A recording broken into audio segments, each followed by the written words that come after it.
Hello everybody. आज की इस वीडियो में मैं डिस्कस करने जा रहा हूँ CSIR नेट दिसंबर 2018 का फिजिकल साइंस की एक्सपेक्टेड कट ऑफ और पेपर का एनालिसिस।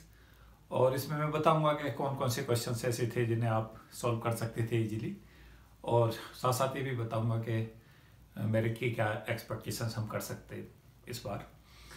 तो बेसिकली जो पेपर था वो थोड़ा सा पैटर्न के हिसाब से स्लाइटली चेंज था। कई बार क्वेश्चंस ऐसे पोर्शन से पूछे गए थे जहाँ से जनरली क्वेश्चंस आते हैं, वो पोर्शन छोड़ दिए गए थे और नए नए पोर्शनों से क्वेश्चन पूछा गया। न्यूक्लियर फिजिक्स में जैसे हम देख सकते हैं एलिमेंट का पार्टिकल से क्वेश्चन नहीं था, हमारा क्वार्क मॉडल और ये सब छोड़ दिए गए, सेल मॉडल से भी क्वेश्चन नहीं था। लेकिन गामा रे रेडिएशन पर मैंने पहले ही बताया था कि वहाँ से आ सकता है, तो वहाँ से क्वेश्चन था। और हमारा जो इवन जो एनर्जी लेवल थे वहाँ से क्वेश्चन था। तो थोड़ा सा पैटर्न चेंज था पेपर का, और उस पेपर पैटर्न चेंज में मुझे कुछ ऐसा महसूस हुआ पेपर एनालिसिस करते समय कि सी सेक्शन थोड़ा टफ था कंपेरेटिवली, और सी सेक्शन से क्वेश्चंस निकालना थोड़ा मुश्किल था। तो बच्चे जो है सी सेक्शन में निश्चित तौर से परेशान रहे होंगे जहाँ तक मुझे उम्मीद है। बी सेक्शन से क्वेश्चंस बहुत ज़्यादा टफ नहीं थे पेपर में। बी सेक्शन से क्वेश्चंस को आसानी से निकाला जा सकता था, बहुत ज़्यादा कैलकुलेटेड पेपर नहीं था। लेकिन वहाँ भी बच्चे कई बार काफ़ी प्रेशर में रहे और थोड़ा से सिली मिस्टेक्स बहुत ज़्यादा हुई बच्चों से, तो बहुत अच्छा स्कोर नहीं कर पाए बहुत ज़्यादा स्टूडेंट्स, जो मुझे अभी तक का रिपोर्ट पता चला है। तो इन हालातों में मैं थोड़ा सा आइडिया दूं कि कहाँ से क्वेश्चंस किस टाइप के आए और कौन कौन से क्वेश्चन करने लायक थे। तो सेक्शन ए जो था वो एज यूजुअली था, थोड़ा सा ट्रिकी था कंपेरेटिवली, और वहाँ से जो कैलकुलेशंस जो थी वो बहुत ज़्यादा नहीं थी, बहुत लेंथी क्वेश्चंस नहीं थे। वहाँ से मैं एक्सपेक्ट कर रहा हूँ कि कम से कम सिलेक्शंस के लिए आप 8 क्वेश्चंस की मैं उम्मीद करता हूँ। आपको 15 करने थे तो 8 क्वेश्चंस आपको निकाल लेने चाहिए थे। तो 16 मार्क्स में चाहता हूँ कि जो सिलेक्टेड कैंडिडेट्स हैं वो एटलीस्ट ऑब्टेन करें।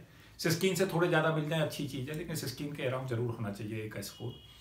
उसके अलावा मैं सेक्शन बी पे जाता हूँ, और सेक्शन बी में बताता हूँ कौन कौन से क्वेश्चन थोड़े इजी थे। तो इजी क्वेश्चन में मैं मानता हूँ कि 3 आइडेंटिकल स्पिन हाफ पार्टिकल थे एक डायमेंशनल बॉक्स के अंदर। उसमें एनर्जी दे रखी थी ग्राउंड स्टेट की pi square H cross square upon 2 ml square. Energy पूछी थी किसी समय पे ग्राउंड स्टेट की और फर्स्ट एक्साइटिक स्टेट की। तो हमें ग्राउंड स्टेट में 2 पार्टिकलों को ग्राउंड में रख देना था और एक को एक्साइटेड में रख देना था, तब एनर्जी निकाल लेनी थी। और एक बार फर्स्ट एक्साइटिक स्टेट में पूछा था तो n बराबर 1 में 1 रख देना था, n बराबर 2 में 2 रखने थे, एनर्जियों का सम अलग अलग कैलकुलेशन कर लेनी थी। तो इजी क्वेश्चन था ये। उसके अलावा एक क्वेश्चन सीवी का था, ये इस पैटर्न पे क्वेश्चन आ चुका है। सीवी दे रखा था किसी गैस के लिए alpha T plus beta T square, S पूछा था एंट्रोपी, उसमें alpha T plus beta T Q upon 3। तो ये इजी क्वेश्चन था।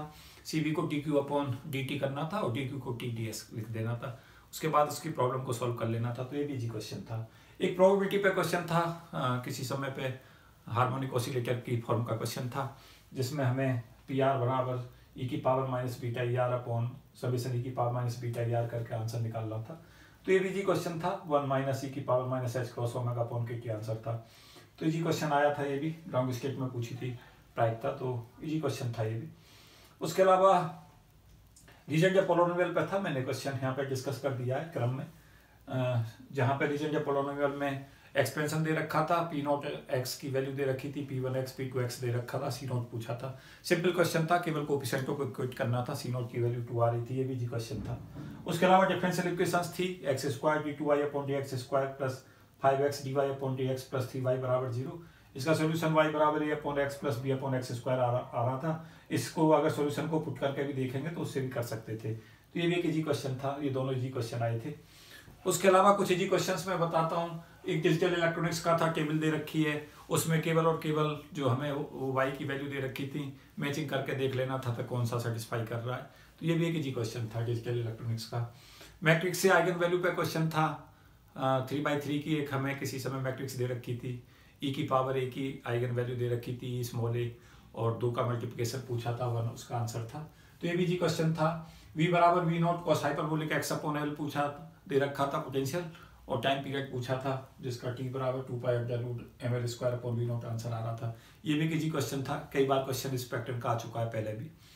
उसके अलावा मैग्नेटिक फील्ड पूछा था 2 सर्कुलर कॉइल का, जिसमें सेंटर पर पूछ रहा था, एक में करंट आई नॉट फ्लो कर रही थी anti clockwise, -2 I not flow कर रही थी, उसमें 2 I नॉट जो थी वो किसी समय पर जो डायरेक्शन थी वो क्लॉकवाइज थी, तो बी हमें कैलकुलेट करना था mu not I not upon 2r minus 2j plus के, ये भी इजी क्वेश्चन था। उसके अलावा एक न्यूक्लियर फिजिक्स का एक इजी क्वेश्चन था, ए जो पार्टिकल है वो B+2 में B+C में टूटता है और एक स्पिन हाफ का पार्टिकल है, तो उसमें आंसर लगाना था कि एनर्जी जो बी की यूनिटली डिटरमाइन होगी, तो उसे नेगेटिव अप्रोच से सॉल्व किया जा सकता था। तो इजी क्वेश्चन था। एक हमारा किसी समय पे VR दे रखा था -k/r माइनस β/r3 और उसमें LC पूछा था क्रिटिकल एंगुलर मोमेंटम, तो वो भी इजी क्वेश्चन था। डायमेंशन से मैंने करा रखा है km² β की पावर 1/4 फॉर्म में उसका आंसर मार्क करना था, तो ये भी एक इजी क्वेश्चन था।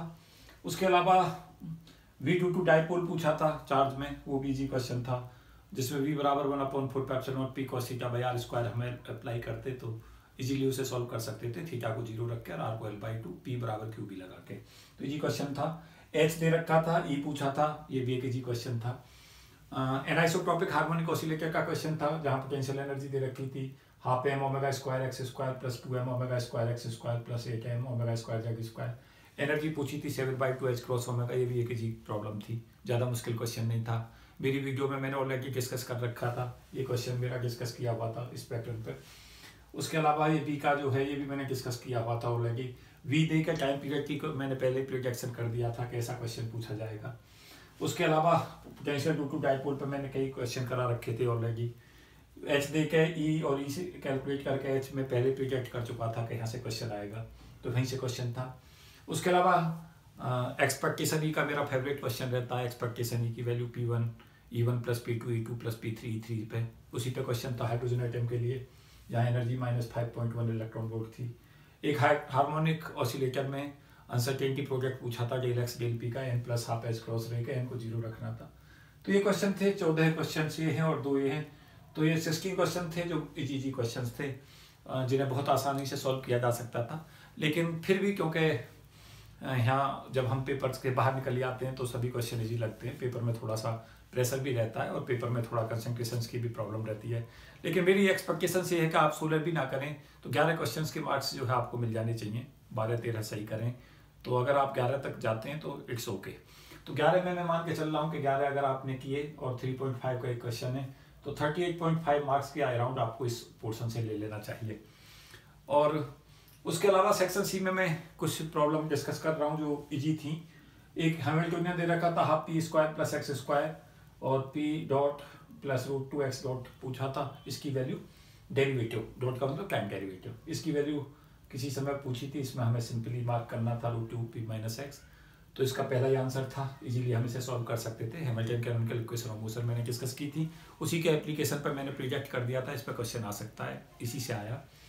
उसके अलावा रिलेटिविस्टिक पार्टिकल में मास m का कोई पार्टिकल था, चार्ज उसका ई था, 0 से लेकर c/2 वेलोसिटी कितने समय में एक्वायर करेगा, वो क्वेश्चन सीधा ही आया था, जहाँ मैंने कांस्टेंट फोर्स के अधीन मोशन कराई थी, मेरी वीडियो से आया ये क्वेश्चन भी, उसमें केवल और केवल फोर्स की जगह पे क्यू ही पुट करना था, तो इजी क्वेश्चन था, ये भी mc/√3e रखना है, तो इजी क्वेश्चन था। उसके अलावा e² - v² मॉड की वैल्यू जो थी मॉड e² - मॉड v² की 29 थी, b डैश 2√5k कैप दे रखा था, e डैश पूछा था, तो इसे भी हम सॉल्व कर सकते थे इजीली। उसके अलावा एक डिफरेंशिएटर का क्वेश्चन है, वो भी रिपीट क्वेश्चन था, पहले भी उस पैटर्न का क्वेश्चन आ चुका है, स्क्वायर वेव था और स्क्वायर वेव के बाद आउटपुट पूछा था, हालांकि वो क्वेश्चन डिस्प्यूटेड है, मैं कुछ अभी जल्दी ही डिस्कस करूंगा कौन कौन से क्वेश्चन ऐसे हैं जो डिस्प्यूटेड हैं और जिस पर मार्क्स मिलने के चांसेस हैं सभी स्टूडेंट्स को, तो उन्हें मैं डिस्कस करूंगा और वो मेरिट में बहुत बड़ा पार्ट प्ले करने वाले हैं। उसके अलावा 2 डायमेंशन में फोरॉन कंट्रीब्यूशन में CV प्रोपोर्शनल टू t² एक अच्छा क्वेश्चन था। हैमिल्टनियन p²/2m + λx दे रखा था, एनर्जी पूछी थी, W के अप्रोक्सीमेशन मेरा प्रोजेक्टेड क्वेश्चन था, मैंने फॉर्मूला लिखा दिया था और कहा था कि ये क्वेश्चन आजकल काफ़ी हॉट चल रहा है और आजकल बहुत ज़्यादा पूछा जा रहा है, तो एक फॉर्मूला मैंने लिखा था, उसी पे क्वेश्चन था। तो एनर्जी यहाँ पे थी λ की पावर 2/3 इसमें। AX मैंने ऑपरेटर्स में पढ़ाया था, तो उसी से क्वेश्चंस लगा, ये कम्यूटेटर AX पूछा था, AX की वैल्यू दे रखी थी, तो इसे भी हम आराम से सॉल्व कर सकते थे, ऑपरेटर्स की मेरी वीडियो से ये क्वेश्चन लगा है, तो वहाँ से देख सकते हैं आप। एक हाइड्रोजन एटम का एक क्वेश्चन था, जहाँ प्रोबेबिलिटी पूछी थी ग्राउंड स्टेट में कि R > R0 बोरेज से ज़्यादा पे पाए जाने की प्रायिकता क्या होगी, तो वहाँ पे 0.66 जो आंसर है वो हमें मार्क करना था, तो ये भी जी क्वेश्चन था। एक एम्पलीट्यूड मॉड्यूलेशन का था, जहाँ हमें पता है एक कैरियर वेव होती है, एक कैरियर और सिग्नल के सुपरपोजिशन से frequency F C plus F S और एक F C minus F S. तो किसी समय पर जो एनर्जी है वो साइड बैंडों में होती है और एक कैरियर वेव के साथ होती है। तो ये सिंपली क्वेश्चन था, बहुत मुश्किल नहीं था इसमें भी। एक म्यू एल अपॉन एल की वैल्यू थी Q upon 2m spherical cell के लिए। ये चाहे वो किसी समय पे सॉलिड स्फीयर को रिवॉल्व कराए, चाहे इलेक्ट्रॉन को रिवॉल्व कराए, वो म्यू एल बाई एल की वैल्यू ई अपॉन 2m या क्यू अपॉन 2m आती है। तो ये भी जी क्वेश्चन था, पता नहीं कि बच्चे, मुझे उम्मीद है कि सब सही करके आए होंगे इस क्वेश्चन को। तो ये भी सब बुकों में अच्छे से समझा रखा है। मैं उम्मीद करता हूँ कि मैंने 10 क्वेश्चंस बताए जो थोड़े इजी थे, लेकिन आप 10 में से एक्सपर्ट में कर रहा हूँ 7-8 क्वेश्चन। अगर आप इन 10 में से नहीं कर पाए तो और जो बाकी के क्वेश्चंस थे उनमें से कुछ क्वेश्चंस एक दो क्वेश्चन बाकी के भी सही किए होंगे, इनमें से कुछ क्वेश्चन नहीं कर पाए होंगे। तो मुझे उम्मीद है कि 7 से 8 क्वेश्चन आप इस रीजन से जरूर निकाल लें। तो अगर 7 से 8 क्वेश्चन आपने यहाँ से निकाले, JRF के लिए 8 क्वेश्चन मैं मान के चल रहा हूँ, तो 40 मार्क्स के आसपास ये आएगा। तो 40 ये और 38.5 ये और 16 ये। तो अगर हम इन तीनों को ऐड कर दें तो देखें कितना बनता है स्कोर। 38 और इसको जोड़ेंगे जब हम 16 को, तो ये हमारा बन जाएगा 54.5 और 40 तो ये हमारा करीब 94.5 बनता है। तो ये मैं एक्सपेक्ट कर रहा हूँ कि JRF के लिए हमें ये स्कोर चाहिए इतना। तो 95 के अराउंड कर हम JRF की एक्सपेक्टेशंस हम कर सकते हैं कि 95 के आसपास हम JRF में अवेल कर सकते हैं। तो 95 से लेकर 98 मेरा प्रोजेक्शन है जनरल में JRF का। लेकिन साथ साथ मैं ये भी कहूँगा कि आप जो है, अगर क्वेश्चंस 2-3 डिलीट होते हैं या सबको उसके मार्क्स मिलते हैं तो उसी प्रोपोर्शनल में मेरिट बढ़ जाएगी। तो ये सेफ है मेरे हिसाब से 95 से 98 का स्कोर JRF के लिए। और LS के लिए जो मेरा प्रोजेक्शन है वो है 83 से लेकर 86 के बीच में, करीब इस रेंज में कहीं LS का होगा। और अगर किसी समय पे क्वेश्चन की वजह से मेरिट जंप करती है, क्योंकि कई बार क्या होता है कि कुछ क्वेश्चंस कंट्रोवर्शियल है, मैं डिस्कस करने वाला हूँ कि कौन से क्वेश्चंस ऐसे हैं जिनमें मुझे उम्मीद है कि सबको उसके मार्क्स मिल जाएंगे, तो वहाँ पे डिस्कस करूँगा। OBC के लिए मेरा प्रोजेक्शन है कि 81 JRF के लिए और 72 LS में, इसमें ±2 मार्क्स का इधर उधर हो सकता है जो मेरा प्रोजेक्शन है। SC का 67 के आसपास JRF एक्सपेक्ट कर सकते हैं और ये 60 के आसपास LS। और फिजिकल हैंडीकैप में 50 के अराउंड ही रहता है, 50-52 इसी के अराउंड जो हो जाता है। 52 पर JRF मेरा प्रोजेक्शन है, 50 पे LS।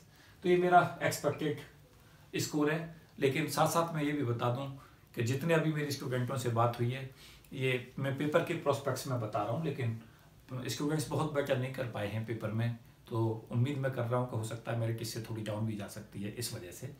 और एक जो रीजन्स है मेरिट हाई होने का, जो क्वेश्चंस अगर डिलीट होते हैं और उनका लाभ अगर किसी को मिलता है तो उसके चलते मेरिट के अप होने के चांसेस हैं। पेपर एनालिसिस में मैं थोड़ा सा कुछ चीज़ें और भी कहना चाहूँगा कि पेपर जो था वो थोड़ा सा पैटर्न से डिफरेंट था, और ख़ासतौर से C सेक्शन मुझे थोड़ा टफ लग रहा है कंपेरेटिवली।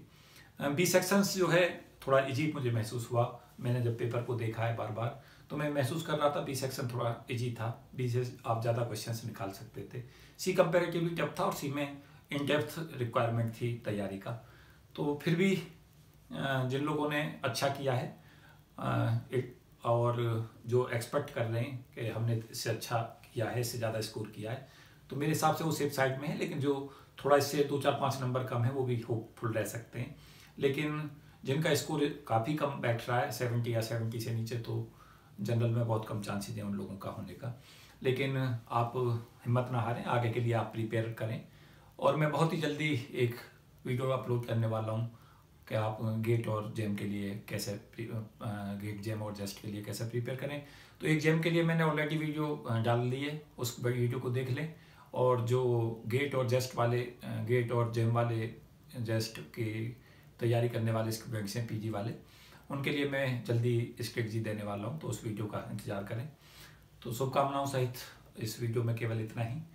तो आप अपने सजेशन दें और बाकी बताएं कि मेरा एनालिसिस कहाँ तक करेक्ट है, और अपने सजेशन देते रहें और बताते रहें जो भी रिक्वायरमेंट है, मैं उस हिसाब से कोशिश करूँगा आगे और वीडियो अपलोड करने की। थैंक यू, शुभकामनाओं से।